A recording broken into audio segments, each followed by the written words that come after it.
Hi everyone, I am Isha Agarwal और आज हमारा है नज़ाकत का एपिसोड नंबर 3। तो स्टार्ट करते हैं। लास्ट एपिसोड में आपने देखा कि स्वरा माही को ज़बरदस्ती पार्क में ले जाती है जॉगिंग करवाने के लिए। अब आगे वैसे कितनी अजीब बात है ना कि हर इंसान अपनी लाइफ में कुछ ना कुछ बैगेज और कुछ ना कुछ मलाल ज़रूर ही लेकर चलता है, लेकिन इंसान कितना ताकतवर है या कितना कमज़ोर कि अपने गमों को भुलाकर और चेहरे पर मुस्कान लिए सामने वाले को ही समझाने लगता है। हर इंसान, मेरी नज़र में हर इंसान एक अच्छा एक्टर होता है जो रियल लाइफ में ऑफ कैमरा हर वक्त एक्टिंग करता रहता है। क्या हो अगर उस मलाल को भले ही कम नहीं बट उसे सुनने के लिए, समझने के लिए कोई हो तो शायद हमें दिन में 2 पल ही सही लेकिन सुकून मिल जाए। और क्या इंसान को अपनी ज़िंदगी में सुकून ही नहीं चाहिए? हमारी इस कहानी में ईशान और स्वरा भी अपने अपने कुछ बैगेज लिए चल रहे हैं। तो क्या इन्हें भी कोई ऐसा मिलेगा जो हर बार प्रॉब्लम्स को सॉल्व करने में नहीं, कभी कभी उसे सुनने में भी फोकस रखे? तो अब आगे स्टार्ट करते हैं। यहाँ एक तरफ तो ईशान और आकाश जॉगिंग कर रहे थे और एक तरफ स्वरा माही से ज़बरदस्ती जॉगिंग करवा रही थी। कुछ देर बाद ईशान को लंदन से उसकी असिस्टेंट चाहत का कॉल आता है। ईशान आकाश को एक्सक्यूज़ करके कॉल अटेंड करने चला जाता है।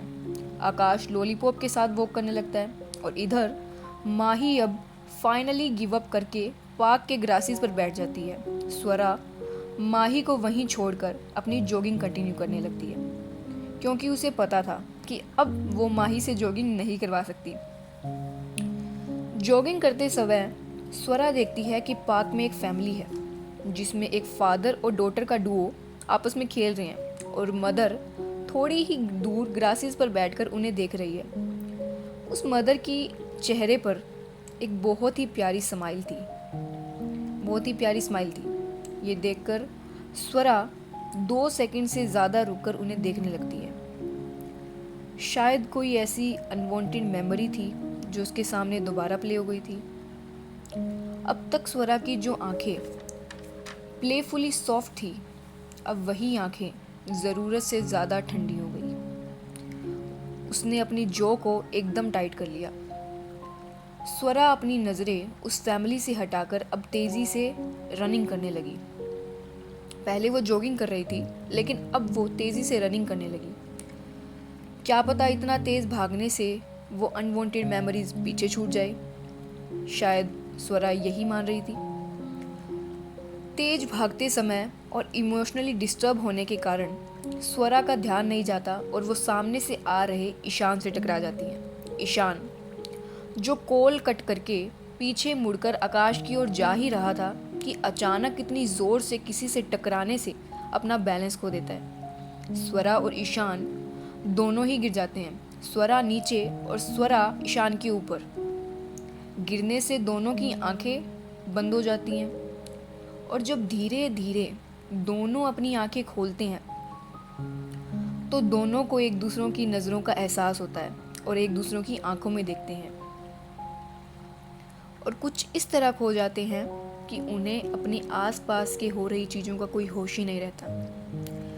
ईशान स्वरा की ब्राउन आइज़ को कुछ ऐसे देखता है मानो कि इतनी सुंदर आंखें अपनी माँ के बाद उसे आज ही किसी की लगी हों और वो मन ही मन में सोचता है ये आंखें कितनी सुंदर हैं, लेकिन इन आंखों में इतनी उदासी क्यों है? इतनी सुंदर होने के बाद भी इनमें चमक क्यों नहीं है?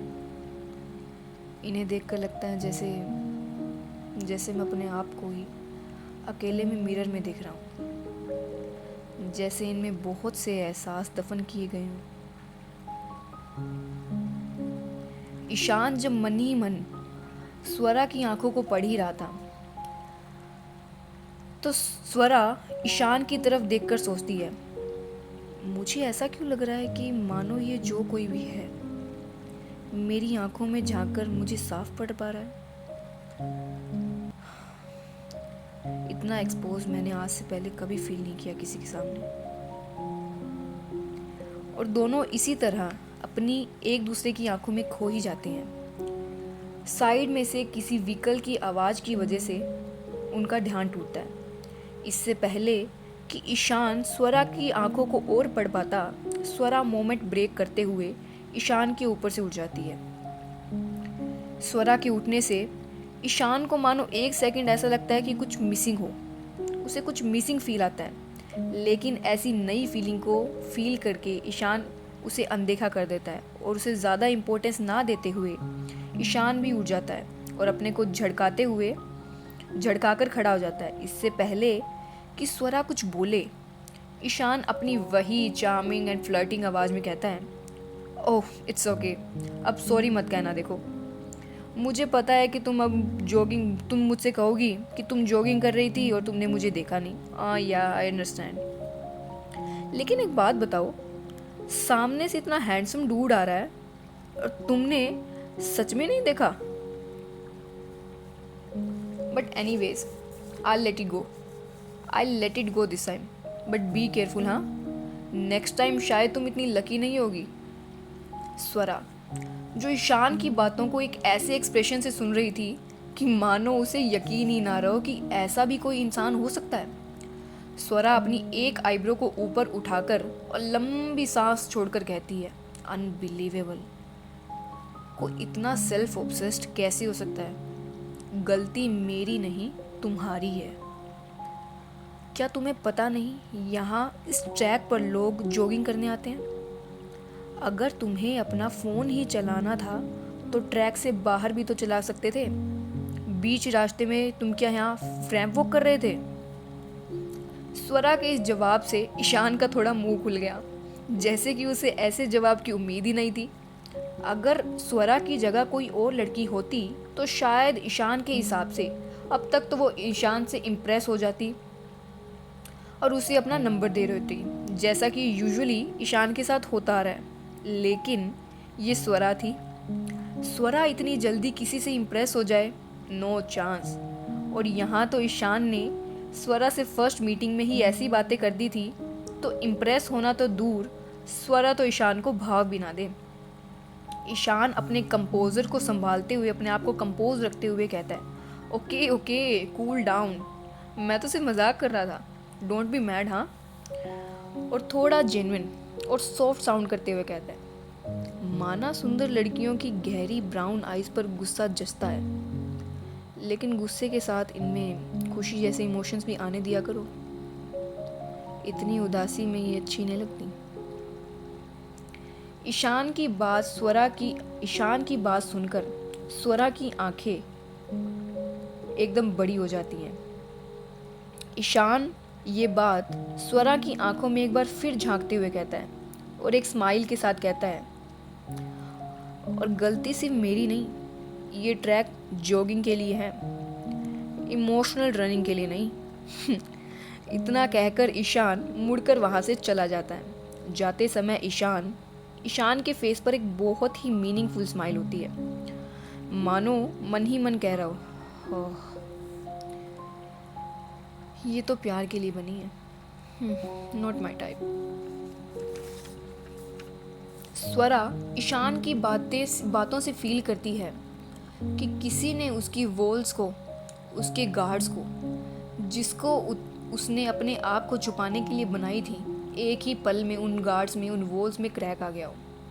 स्वरा वापस माही के पास जाने के लिए मुड़ती है, लेकिन ईशान की बातें उसके जहन में ही चल रही थी कि कैसे एक ही पल में ईशान ने उसकी आंखों को कितना सटीक समझ लिया, कितना सटीक पढ़ लिया। इससे पहले इतना एक्सपोज स्वरा ने कभी किसी के सामने नहीं किया था। ये स्वरा के लिए काफ़ी फर्स्ट एक्सपीरियंस था, उसे काफ़ी अजीब लग रहा था। और रास्ते में स्वरा भी मानो अपने आप से कहती है, too good to be true, dangerous. तो ये थी ईशान और स्वरा की फर्स्ट मीटिंग।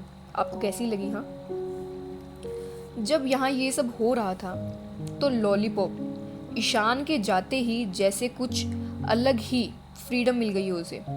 जैसे उसे कुछ भी करने का लाइसेंस मिल गया हो।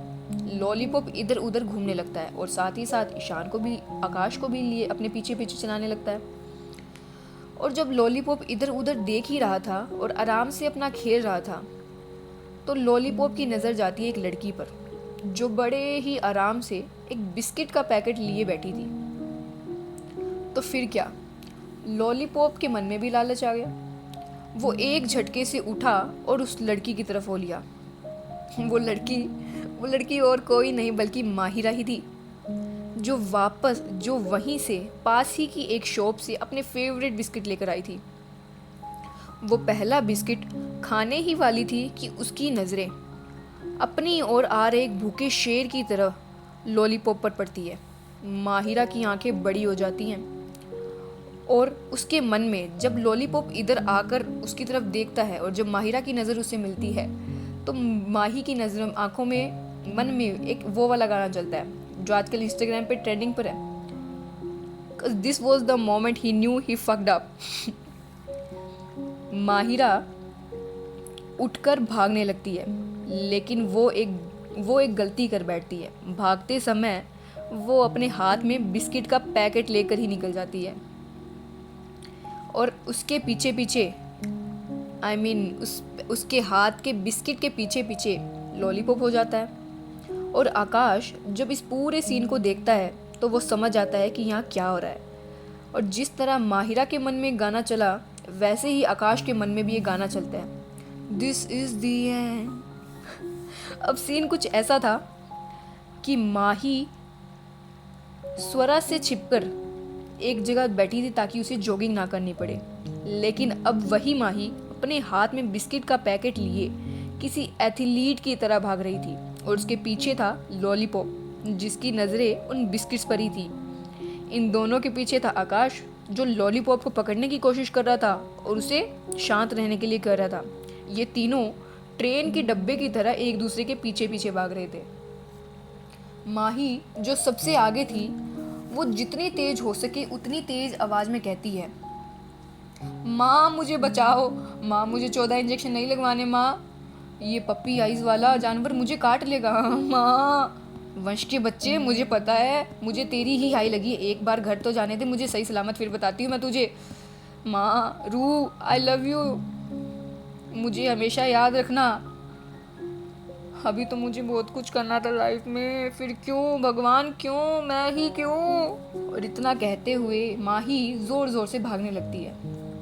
इस तरह माही की तेज़ तेज़ आगे भागने की लगती है और इस तरह तेज़ तेज़ माही की आवाज़ सुनकर माही के आसपास के लोग हंसने लगते हैं। आकाश जो इतनी देर से उनके पीछे भाग रहा था, लॉलीपॉप को पकड़ने की कोशिश कर रहा था, वो ज़ोर से कहता है, भागो मत, ये काटेगा नहीं, इसे तुम्हारे बिस्किट्स चाहिए, बिस्किट्स। जब माही बिस्किट का नाम सुनती है तो वो अपने हाथ में एक बार बड़े बिस्किट्स को देखती है और वो समझ जाती है कि सारी फसाद की जड़ क्या है। और वो भागते हुए दूसरी डायरेक्शन में बिस्किट का पैकेट फेंक देती है। बिस्किट्स जो अभी हवा में ही थे, लॉलीपॉप एक लंबी छलांग लेकर उसको अपने मुंह में पकड़कर वहीं बैठ जाता है।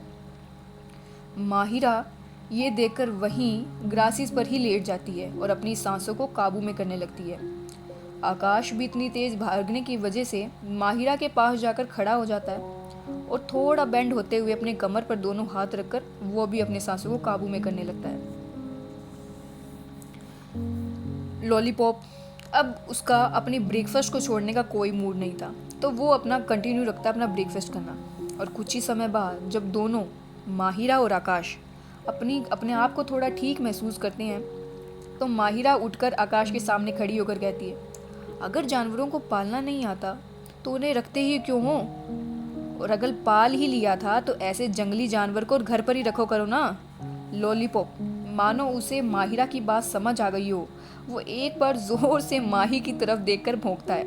माही ये देखकर डर के मारे मम्मी कहकर आकाश के पीछे छुप जाती है, लेकिन लॉलीपॉप का वही अपना ब्रेकफास्ट छोड़ने का कोई मूड नहीं था, तो वो अपना खाना ही कंटिन्यू रखता है। आकाश माहिरा की ऐसी हालत देखकर एक बार ज़ोर से हंसता है और कहता है पहली बात कि ये कोई जंगली जानवर नहीं बल्कि हमारा लॉलीपॉप है, तो इसे इसके नाम यानी कि लॉलीपॉप कहकर बुलाओ। और दूसरी बात, लोग यहाँ एक्सरसाइज करने आते हैं, योगा करने आते हैं, जॉगिंग करते हैं ताकि उनकी कैलोरीज कम हो, लेकिन तुम हो कि सुबह ही सुबह कैलोरीज लेने लगी। बट एनीवेज, हाँ, मुझे इससे क्या, तुम चाहे मीठा खा खा कर बिल्कुल मोटी हो जाओ, लेकिन याद रखो, हाँ, आज के बाद तुमने मेरे बच्चे को जंगली कहा ना तो देख लेना। माहिरा जैसे ही आकाश की बातें सुनती है तो उसे लगता है कि उस पर किसी ने गर्म पानी डाल दिया हो, और बहुत ही ऑफेंड होते हुए और गुस्से में कहती है, what do you mean by मोटी? हाँ, तुम्हें लगता है मैं मोटी हूँ? तुम इनडायरेक्टली मुझे मोटी कह रहे हो ना? मिस्टर, तुम्हें डॉक्टर की ज़रूरत है, एक अच्छे आंखों के डॉक्टर की और एक अच्छे दिमाग के डॉक्टर की भी। तुम्हारी आंखों में भी डिफेक्ट है और दिमाग में भी। तुम्हें बच्चों के साथ स्कूल में जाकर मैनर्स की क्लास भी अटेंड करनी चाहिए ताकि तुम्हें पता चले कि अभी तुमने जो भी मुझसे कहा उसे बॉडी शेमिंग कहते हैं। और हाँ, जंगली को जंगली ही कहा जाता है। अगर इतना ही है ना तो अपने साथ साथ इस जंगली बच्चे को भी साथ में कुछ सिखा देना। दरअसल बात ये थी कि माही और आकाश दोनों पिक्सल डोमिनेशन में थे, लेकिन आकाश लीगल एडवाइज़र होने की वजह से बहुत ही कम उधर सिर्फ और सिर्फ मेन मीटिंग्स में ही जाया करता था जब उसकी ज़रूरत होती थी। इसी वजह से 3 साल के माही के पिक्सल डोमिनेशन में होने के बावजूद भी ये दोनों एक दूसरे से नहीं मिले थे। माही ये तो जानती थी कि आकाश ओबरॉय नाम का उनका एक लीगल एडवाइज़र है, लेकिन वो कैसा दिखता है ये माही नहीं जानती थी। लेकिन स्वरा आकाश से मिली हुई थी। स्वरा 1-2 बार कंपनी में आकाश से मिल चुकी थी। अब आकाश को माहिरा की बातें सुनकर बहुत ही गुस्सा आता है और वो कहता है, पागल लड़की, डॉक्टर की ज़रूरत तो तुम्हें है, मुझे नहीं। और साथ ही साथ तुम्हें डिसिप्लिन की भी ज़रूरत है। इतनी सुबह शुगर से भर के बिस्कुट खाती हो तो मोटा मैं नहीं तुम ही होगी, समझी?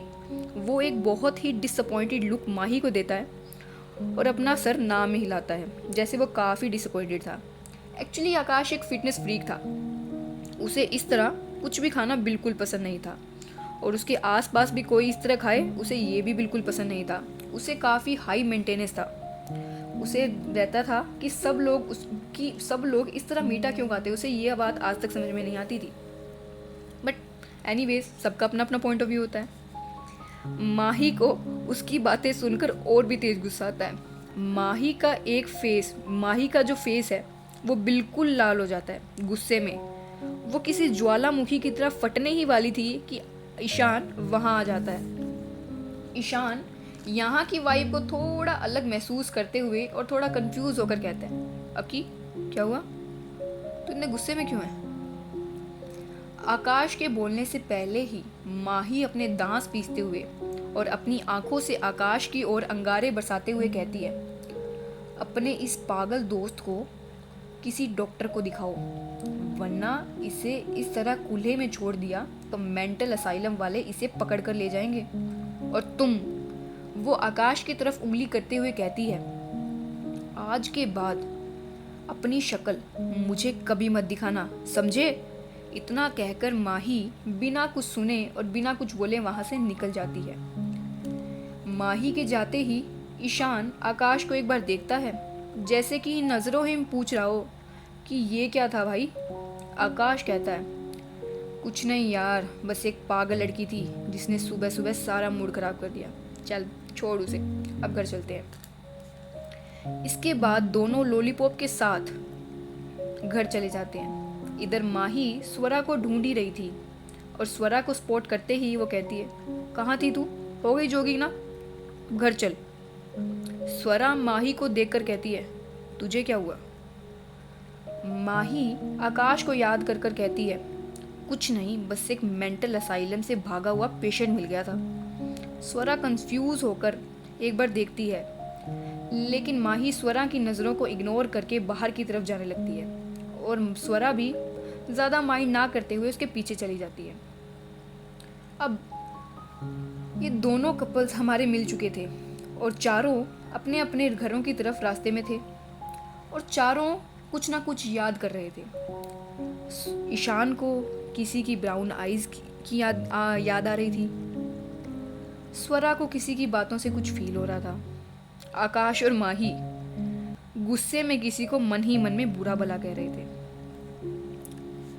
तो ये थी हमारे इन दोनों की अनएक्सपेक्टेड मीटिंग। घर पहुंचते ही जब स्वरा माही अंदर जाते हैं तो देखते हैं वंश कॉलेज के लिए तैयार होकर लिविंग रूम में सोफे पर बैठकर अपना फ़ोन चला रहा था और माँ पूजा कर रही थी। माही अपने कमरे में जाते समय पीछे से वंश के सर पर एक जोरदार टपली मारकर जाती है और गुस्से में उसकी ओर देखकर जाती है माँ की, मानो सच में माही ये समझती हो कि आज जो कुछ भी उसके साथ हुआ वो वंश की हाय ही उसे लगी है। वंश जो अब तक इन सभी बातों से अनजान था, अपने सिर पर हाथ रगड़ते हुए माही को क्लूलेसली देखता है और मन ही मन में कहता है, अब मैंने क्या किया। स्वरा भी इस रोज के ड्रामे को इम्पोर्टेंस ना देते हुए अपने कमरे में चली जाती है। अपने कपड़े निकाल कर स्वरा वॉशरूम में चली जाती है। शावर लेते समय स्वरा को आज जो कुछ भी हुआ उसे अपने माइंड में रिवाइंड होने लगता है।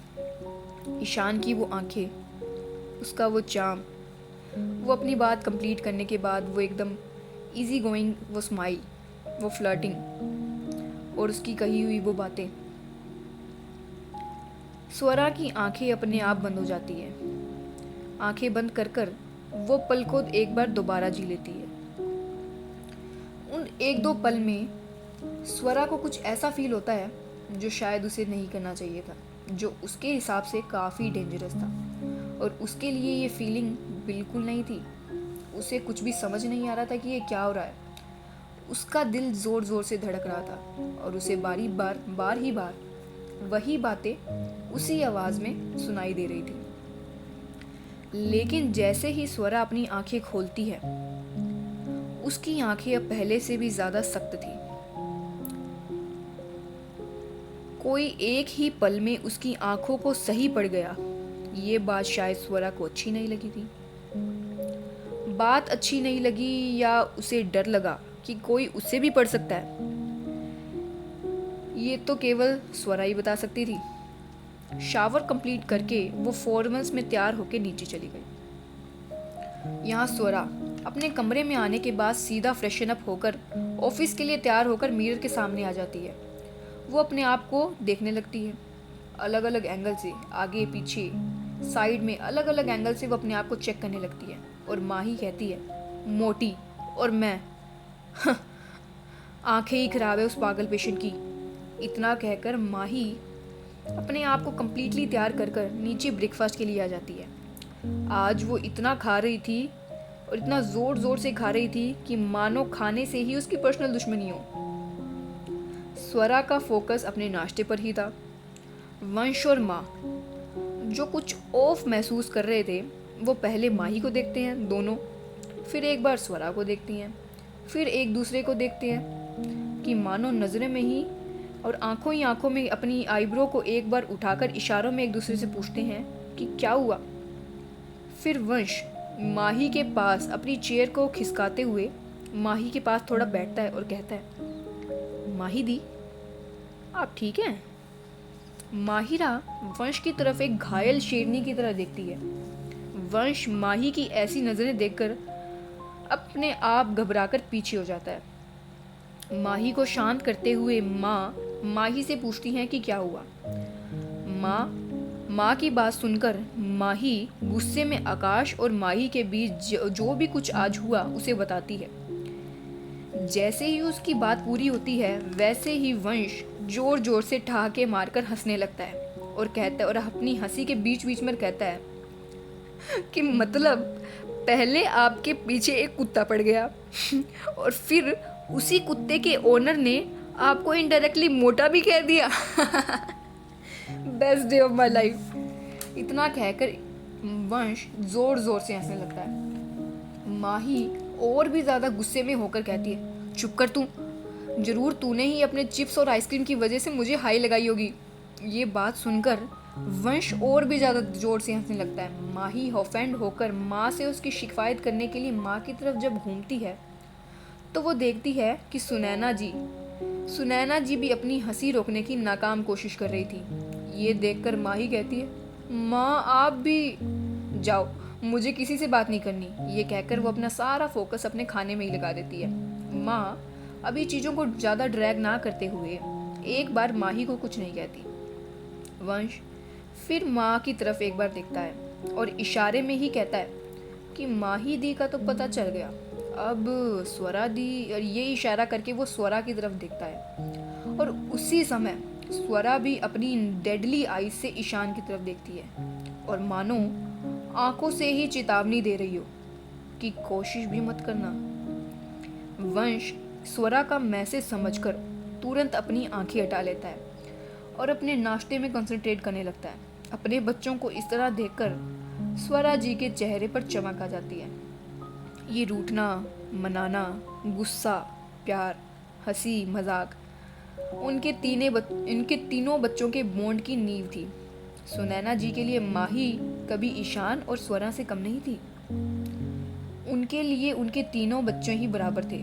नाश्ता करने के बाद तीनों अपने अपने काम के लिए जाने लगते हैं और जाते जाते माँ को हक करके जाते हैं। जब माही माँ को हक करती है तो हक करते हुए माँ माही से कहती,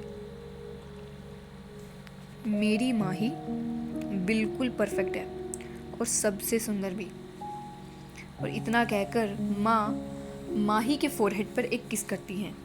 माँ की बातें सुनकर जैसे माही का सारा गुस्सा पिघल गया और एक स्माइल से माँ को फिर से गले लगा लेती है और अपना सर हाँ में हिलाती है। और तीनों के तीनों बाहर चले जाते हैं माँ को बाय कर कर। वैसे तो माही और स्वरा का एक ही ऑफिस था, लेकिन कभी स्वरा को घर से जल्दी जाना होता या ऑफिस से लेट आना होता तो उन दोनों को परेशानी ना हो, और घर पर भी किसी ज़रूरत के लिए माँ के लिए और वंश के लिए तो दोनों के पास अपनी अपनी ही एक कार थी। स्वरा अपनी कार लेकर, अपनी एसयूवी जीप कंपस लेकर ऑफिस के लिए चली जाती है और माही वंश के साथ पहले उसे कॉलेज छोड़ती है और फिर वो भी ऑफिस के लिए निकल जाती है। ऑफिस में जाकर स्वरा को पता चलता है कि डिज़ाइन और कोडिंग डिपार्टमेंट में एक नया टीम लीडर आने वाला है। सीधा टीम लीडर, ये बात स्वरा को थोड़ी खटकती है, लेकिन इस बात को थोड़ा नज़रअंदाज करते हुए वो अपने काम पर ही लग जाती है।